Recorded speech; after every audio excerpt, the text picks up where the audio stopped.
Hello student, तो आप सभी का स्वागत है हमारे चैनल स्मार्ट स्टडी विद ऋषि में। तो आज हम लोग करने वाले हैं क्लास 8 का जो तीसरा चैप्टर है, खनिज और शक्ति संसाधन। उसका आज हम लोग ऑब्जेक्टिव क्वेश्चन करने वाले हैं, एमसीक्यू क्वेश्चन करने वाले हैं। तो अभी जो ये सीरीज चल रही है, ये चल रही है एग्जाम को लेके, बोर्ड एग्जाम को लेके। क्लास 8 का जो जो बोर्ड एग्जाम है उसको लेके, 8 क्लास 8 का बोर्ड एग्जाम को लेके। तो जितने भी ऑब्जेक्टिव क्वेश्चन हैं आपके, बहुत ही अच्छे ऑब्जेक्टिव क्वेश्चन दिए हुए हैं और ज़्यादातर इसी से एग्जाम में आता है। ये आप लोगों को मैंने पिछले वीडियो में बताया भी था। तो आइए देखते हैं, हम लोग स्टार्ट करते हैं पहला क्वेश्चन से। तो आपका पहला क्वेश्चन है, भारत में भूतापीय ऊर्जा के संयंत्र कहाँ मिलते हैं? भारत में भूतापीय ऊर्जा, ठीक है, जो हम लोग भूमि के द्वारा भूतापीय ऊर्जा जो करते हैं, जो प्राप्त करते हैं, वो कहाँ से मिलता है? तो आपका क्या हो जाएगा? उत्तर प्रदेश नहीं, पश्चिम बंगाल नहीं, बिहार नहीं, तो आपका हिमाचल प्रदेश। हिमाचल प्रदेश जो है, यहाँ आपका भूतापीय ऊर्जा का संयंत्र लगा हुआ है। दूसरा क्वेश्चन है, भारत में पवन ऊर्जा के उत्पादन का अग्रणीय राज्य है। भारत में पवन ऊर्जा का जो उत्पादन होता है, उसमें अग्रणीय राज्य कौन सा है? तो आपका इसमें हो जाएगा राजस्थान। वहाँ पे बहुत ज़्यादा बड़े-बड़े मात्रा में पंखे लगे हुए हैं। जैसे विंड, जब हवाएँ चलती हैं, तो वहाँ पे पंखा घूमता है और जिससे क्या होता है? बिजली उत्पादन होता है। तीसरा प्रश्न है, भारत का प्रथम तेल कुआँ कहाँ खोदा गया था? तेल का कुआँ खोदा गया था। तेल का कुआँ तो वैसे अरब देश लोगों को कहा जाता है और आपका इराक, ईरान, ये सब जो है तेल का एक बहुत बड़ा स्रोत का एक देश है, ठीक है? तो इसमें पूछा है कि भारत का प्रथम तेल कुआँ कहाँ खोदा गया था? भारत में। तो कहाँ खोदा गया था सबसे पहले? तो आपका हो जाएगा डिगबोई में। कहाँ पर? डिगबोई में। चौथा प्रश्न है, खनिज किस प्रकार का संसाधन है? खनिज जो है वो किस प्रकार का संसाधन है? तो आपका अनवीकरणीय, नवीकरणीय, दोनों, इनमें से कोई नहीं। तो आपका क्या हो जाएगा? अनवीकरणीय संसाधन है, ठीक है, जो एक समय पर जाके खत्म हो जाएगा। पांचवा प्रश्न आपका है, भारत का कितना प्रतिशत लौह अयस्क झारखंड में संचित है? भारत का जो टोटल 100% में से कितना परसेंट जो खनिज जो है, जो झारखंड में पाया जाता है, भारत के झारखंड में पाया जाता है अयस्क, लौह अयस्क, ठीक है? तो कितना पाया जाता है? तो आपका इसका हो जाएगा 25%। कितना? 25%। छठा है, मुरी एल्युमिनियम कारखाना झारखंड के किस जिला में स्थित है? मुरी एल्युमिनियम कारखाना झारखंड के किस जिला में स्थित है? तो किस जिला में स्थित है? तो आपका ये हो जाएगा रांची में। कहाँ पर? रांची में, मुरी एल्युमिनियम कारखाना। सातवां है, अभ्रक का उपयोग किस कारण से विद्युत उपकरण बनाने में किया जाता है? अभ्रक का उपयोग जो है सो विद्युत उपकरण बनाने में किस प्रकार उपयोग किया जाता है? ठीक है, तो किस प्रकार किया जाता है? कुचालक के रूप में। इस प्रकार कुचालक के रूप में, आप लोग साइंस पढ़े होंगे तो पता होगा आप लोग को, ठीक है, कुचालक क्या होता है।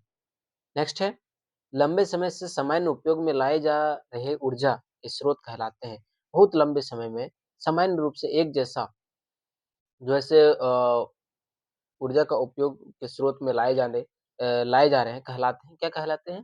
तो आपका ये हो जाएगा परंपरागत। परंपरागत मतलब बोलते हैं ना हम लोग का जो खानदानी परंपरागत चलता आ रहा है, जो हम लोग काम करते हैं, जो लोग पूजा पाठ करते हैं, जो हम लोग का रीति-रिवाज है, वो परंपरागत है। मतलब कि हमारे पूर्वज द्वारा अ, आ रहा है, होते आ रहा है। तो उसी तरह परंपरागत ऊर्जा का स्रोत में लाए जाने वाला, इस्तेमाल किए जाने वाला स्रोत कहलाता है परंपरागत स्रोत। 9 है, विश्व का सबसे बड़ा कोयला उत्पादक देश कौन-सा है?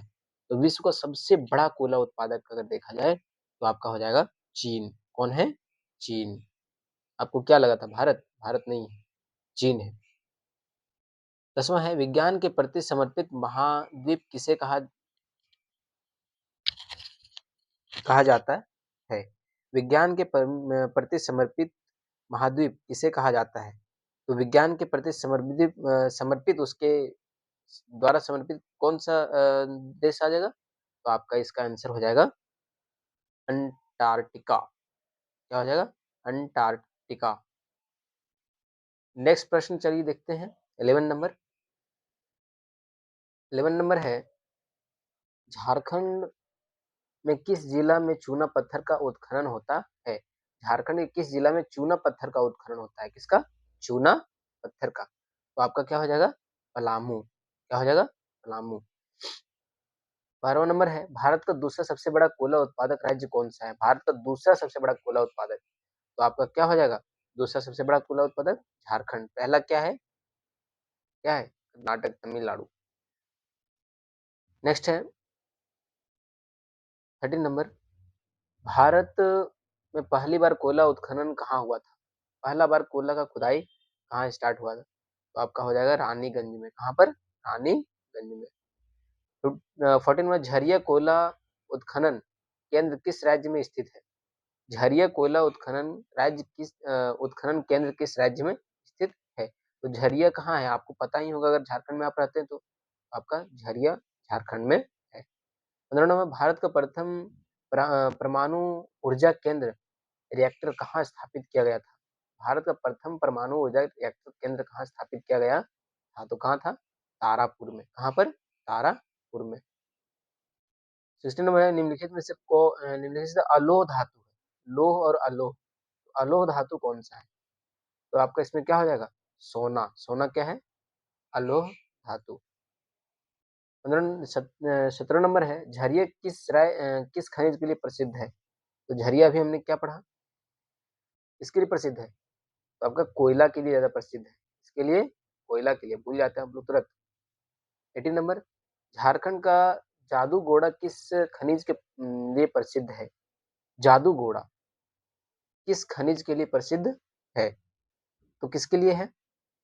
यूरेनियम। किसके लिए? यूरेनियम। ये बहुत महंगा खनिज में से है यूरेनियम। ठीक है, इसका सिल्ड बनता है, सीट बनता है। आइए देखते हैं अब हम लोग का जो है खाली स्थान, हमने बताया था इससे भी क्वेश्चन आते हैं। तो खाली स्थान इसमें जो है, चलिए देखते हैं। पहला है खाली स्थान में, पहला क्वेश्चन है, आज का युग डैश युग है? आज का युग क्या है? औद्योगिक युग है। क्या है? औद्योगिक युग। मतलब उद्योग, जितने काम हो रहे हैं क्या चीज से हो रहे हैं? उद्योग से हो रहे हैं, सब कुछ बन रहे हैं, उद्योग में बन रहे हैं, तो उद्योग युग कहलाएगा। दूसरा, धात्विक खनिज में खाली स्थान की मात्रा पाई जाती है। धात्विक खनिज में धातु की मात्रा पाई जाती है। तीसरा है, स्वर्ण रेखा नदी के रेत में खाली स्थान पाया जाता है। स्वर्ण रेखा नदी के रेत में सोना पाया जाता है। क्या पाया जाता है? सोना पाया जाता है। चौथा नंबर है, बॉक्साइट से खाली स्थान प्राप्त किया जाता है। बॉक्साइट से क्या प्राप्त किया जाता है? एल्युमिनियम। क्या? एल्युमिनियम। क्या पाया जाता है? एल्युमिनियम। पांचवा है, खनिज खाली स्थान संसाधन है। खनिज अनवीकरणीय संसाधन है। क्या है? अनवीकरणीय संसाधन, क्योंकि ये एक समय पर जाके खत्म हो जाएगा। पांचवा हो गया। छठा देखिए प्रश्न, क्वार्ट्ज से खाली स्थान प्राप्त होता है। क्वार्ट्ज, ठीक है, क्या प्राप्त होता है इससे? तो इससे होता है आपका सिलिकॉन। क्या प्राप्त होता है? सिली सिलिकॉन। ठीक है। सातवां नंबर है, किस कार्य को करने की क्षमता खाली स्थान कहलाती है? किसी कार्य को करने की क्षमता को क्या कहलाती है? ऊर्जा। क्या कहलाती है? ऊर्जा। आठवां नंबर है, उच्च किस्म का कोयला खाली स्थान कहलाता है। तो उच्च किस्म का कोयला एंथ्रासाइट कहलाता है। क्या कहलाता है? एंथ्रासाइट। आप एंथ्रासाइट, बिटुमिनस, ये सब के बारे में आप लोग जो है सो पढ़िएगा 10 क्लास के बाद, 11-12 में। 9 नंबर है, बॉम्बे हाई डैश सागर में स्थित है। बॉम्बे हाई अरब, क्या? अरब सागर में स्थित है बॉम्बे हाई। 10 नंबर, प्राकृतिक गैस खाली स्थान ईंधन का उदाहरण है। तो प्राकृतिक गैस किसका उदाहरण है? जीवाश्म का। किसका? जीवाश्म का। तो पेट्रोलियम को खाली स्थान कहा जाता है। पेट्रोलियम को क्या कहा जाता है? काला सोना। क्या कहा जाता है? काला सोना कहा जाता है। वर्ण में पृथ्वी से प्राप्त ऊर्जा खाली स्थान ऊर्जा कहलाती है। पृथ्वी से जो प्राप्त होता है ऊर्जा, उसको क्या कहते हैं?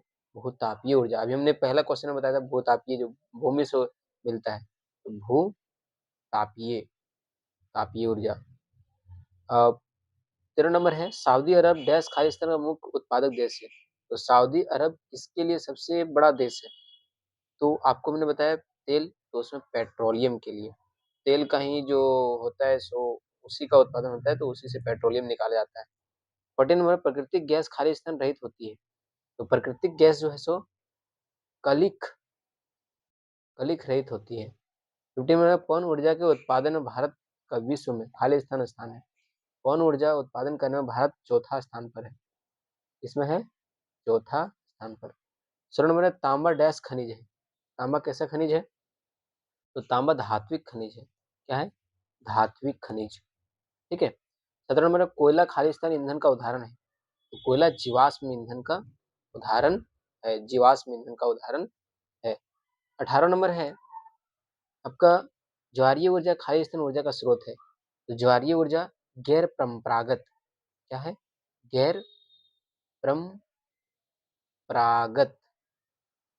प्रागत गैर परंपरागत ऊर्जा का उदाहरण है। 19 नंबर है मणिकर्ण डैश उदाहरण के लिए जाना जाता है। तो मणिकर्ण जो है सो भूतापीय, इसके लिए भूतापीय ऊर्जा के लिए जाना जाता है। अब हम लोग पढ़ेंगे अति लघु। ठीक है, पहले पढ़ेंगे हम लोग लघु, जो कि आपका प्रश्न दिया हुआ है। अति लघु पढ़ेंगे क्योंकि अच्छा, हाँ अति लघु, अति लघु से ही आपका प्रश्न आएगा, लघु से उतना नहीं आएगा। तो अति लघु में 14 क्वेश्चन है, आइए देख लेते हैं तुरंत। पहला क्वेश्चन जो आपका दिया है सो है बायोगैस में मुख्यतः कौन कौन सी गैस पाई जाती है? तो बायोगैस में मुख्यतः मीथेन, कौन सा? मीथेन, मीथेन और कार्बन डाइऑक्साइड, ये यहाँ पे लिख, कार्बन डाइऑक्साइड, साइड डाइऑक्साइड। दूसरा है घरेलू विद्युत उपयोग एवं खाना पकाने के लिए किस ईंधन का उपयोग किया जाता है? घरेलू में, घर में जो खाना पकाते हैं उसको क्या कौन से ईंधन का उपयोग किया जाता है, किस गैस का? तो ये हो जाएगा आपको बायो गैस। क्या हो जाएगा? Bio gas. तीसरा है सबसे अधिक कार्बन की मात्रा किस प्रकार के कोयले में पाई जाती है? सबसे अधिक कार्बन की मात्रा जो है किस कोयले में पाई जाती है? तो अभी मैंने पढ़ा था एंथ्रासाइट, किसमें? एंथ्रासाइट में। ठीक है। चौथा है झारखंड के कोयला उत्पादक जिलों के नाम लिखे। तो इसका जिला जो पहला हो जाएगा वो आपका हो जाएगा धनबाद। ठीक है, धनबाद। दूसरा आपका हो जाएगा बोकारो। तीसरा आपका हो जाएगा रामगढ़। चौथा आपका हो जाएगा हजारीबाग। पांचवा आपका हो जाएगा लातेहार। और छठा आपका हो जाएगा पलामू। तो ये सारे जो राज्य हैं, ये सारे जो जिले हैं झारखंड में, ये सब क्या है? कोयला उत्पादक के जिले हैं। नेक्स्ट है, नेक्स्ट प्रश्न आपका है 5वां नंबर, ऊर्जा के प्रमुख स्रोतों में सर्वाधिक महत्वपूर्ण संसाधन कौन है? ऊर्जा को सबसे प्रमुख जो स्रोत है उसको सर्वाधिक महत्वपूर्ण संसाधन में से कौन सा है? ठीक है, तो आपका ये हो जाएगा पेट्रोलियम। क्या हो जाएगा? पेट्रोलियम। छठा प्रश्न है झारखंड में चूना पत्थर उत्खनन करने वाले दो जिलों के नाम बताएं। चूना पत्थर जहां से आपको मिलता है, जहां से खुदाई करके निकाला जाता है, तो आपका कौन हो जाएगा? हो जाएगा आपका पलामू और दूसरा हो जाएगा रामगढ़। पहला पलामू और दूसरा रामगढ़। सातवां है झारखंड में यूरेनियम का भंडार कहाँ पाया जाता है? झारखंड में यूरेनियम का जो भंडार है वो कहाँ पाया जाता है? तो आपका उसमें हो जाएगा पूर्वी सिंहभूम स्थित जादूगोड़ा। पूर्वी सिंहभूम में जो स्थित है जादूगोड़ा, वहां पे यूरेनियम का भंडार पाया जाता है झारखंड में। आठवां प्रश्न है सौर ऊर्जा का उपयोग कहाँ किया जाता है? तो सौर ऊर्जा का उपयोग जो है कहाँ किया जाता है? तो सौर ऊर्जा का उपयोग जो है सो सौर कुकर, सौर तापक, सोलर ड्रायर, सोलर लाइट आदि के लिए उपयोग किया जाता है। 9 नंबर है नाभिकीय ऊर्जा किसे कहते हैं? ठीक है, तो नाभिकीय ऊर्जा किसे कहते हैं? तो नाभिकीय ऊर्जा उसे कहते हैं जो अणुओं के विखंडन से प्राप्त ऊर्जा की नाभिकीय ऊर्जा कहलाती है। अणुओं से विखंडन बटे हुए। 10 नंबर है दक्षिण अफ्रीका का कौन सा शहर सिटी ऑफ गोल्ड इंगलोली के नाम से जाना जाता है? दक्षिण अफ्रीका का कौन सा शहर? तो आपका जो है सो जोहान्सबर्ग को सिटी ऑफ गोल्ड के नाम से जाना जाता है। किसको? जोहान्सबर्ग को सिटी ऑफ गोल्ड के नाम से जाना जाता है। 11 नंबर है जीवाश्म ईंधन क्या है? तो जीवाश्म ईंधन ऐसे ईंधन हैं जो पौधे एवं जानवरों के अवशेष के पृथ्वी के अंदर दबे रहने के कारण ईंधन को जीवाश्म ईंधन कहा जाता है, जो सड़ गल के पूरी तरह से पृथ्वी के अंदर रहते हैं। जैसे पेट्रोलियम निकाला जाता है, पेट्रोलियम कहाँ से निकलता है? जो तेल निकालते हैं, वो सब क्या लाखों करोड़ों वर्षों के पहले वहाँ पेड़-पौधे दबे होंगे, वहाँ पर गला-सड़ा उतना पृथ्वी के अंदर उतने गर्मी है, इसके कारण वो क्या हो गया? तेल शोधक में परिवर्तित हो गया, ठीक है? तो 12वाँ नंबर आपका है ऊर्जा के गैर परंपरागत स्रोत कौन-कौन से हैं? तो ऊर्जा के गैर परंपरागत स्रोत जो हैं सो सौर ऊर्जा है, पवन ऊर्जा है, परमाणु ऊर्जा है, भूतापीय ऊर्जा है, ज्वारीय ऊर्जा है और बायोगैस ऊर्जा के गैर परंपरागत स्रोत माने जाते हैं। 13 नंबर है झारखंड में बॉक्साइट उत्पादन करने वाले 2 जिलों के नाम बताएँ। तो झारखंड में बॉक्साइट उत्पादन करने वाले 2 जिला हो गया आपका गुमला और दूसरा हो जाएगा लातेहार। पहला आपका गुमला, दूसरा लातेहार। और लास्ट क्वेश्चन आपका है कि यूरोप के एक प्रसिद्ध कोयला उत्पादक क्षेत्र का नाम लिखें। यूरोप का सबसे प्रसिद्ध जो कोयला उत्पादक क्षेत्र है कौन-सा है? तो जर्मनी में रूhr घाटी यूरोप का प्रसिद्ध कोयला उत्पादक क्षेत्र में आता है। कौन-सा? आपका रूhr घाटी, जर्मनी में, ठीक है? यूरोप जो दूसरे महाद्वीप है, तो यूरोप में जर्मनी में जो है रूhr घाटी में आपका कोयला का प्रसिद्ध क्षेत्र माना जाता है। तो इसमें आपका जितने भी ऑब्जेक्टिव क्वेश्चन जितने सारे थे, वो करवा दिए और आपका जो नेक्स्ट चैप्टर है चैप्टर 4 वो आपको नेक्स्ट वीडियो में करवा देंगे। तब तक के लिए आप लोग अपने एग्ज़ाम का तैयारी कीजिए और अच्छे से अच्छे नंबरों के साथ, अच्छे ग्रेड के साथ पास होइए।